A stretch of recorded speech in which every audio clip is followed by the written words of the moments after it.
Welcome to our channel. Today we how to backup Bitbucket code with repository backups to external storage. Quick tutorial step by step clearly. To backup your Bitbucket code with repository backups to external storage, start by logging into your Bitbucket account. Navigate to the repository you want to backup. Click on the repositories in the menu sidebar. Select the specific repository you wish to backup. On the repository page, look for the Settings option in the left-hand menu. Once in the Settings, scroll down to find the Repository Details section. Here, you'll see the option to clone your repository. Copy the clone URL for your repository. Open your command line interface on your local machine. Use the command git clone followed by the clone URL you copied earlier. This will create a local copy of your repository on your machine. Next, navigate to the directory where your repository is cloned using the command line. To create a backup, zip the folder containing your cloned repository. If you're using a Windows system, you can right-click the folder and select Send to and then Compressed, Zipped folder.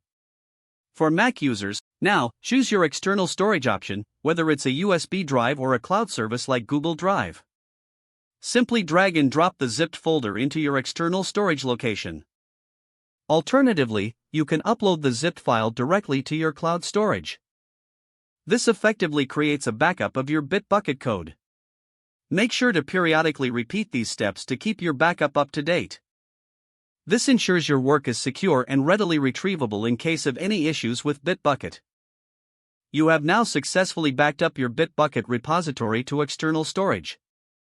If the page does not load, refresh the browser or try again in a private or incognito window. Make sure you are using the correct email address, then retype it carefully to avoid small typos. If your password is not accepted, use the reset option and create a new strong password you can remember. Check your spam folder for verification or security emails, then complete any requested confirmation steps. Enable two-factor authentication if available to improve account security and reduce unauthorized access risk.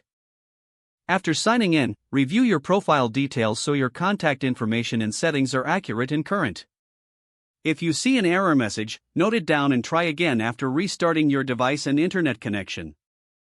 Don't forget to like this video and subscribe to our channel for more step-by-step tech guides.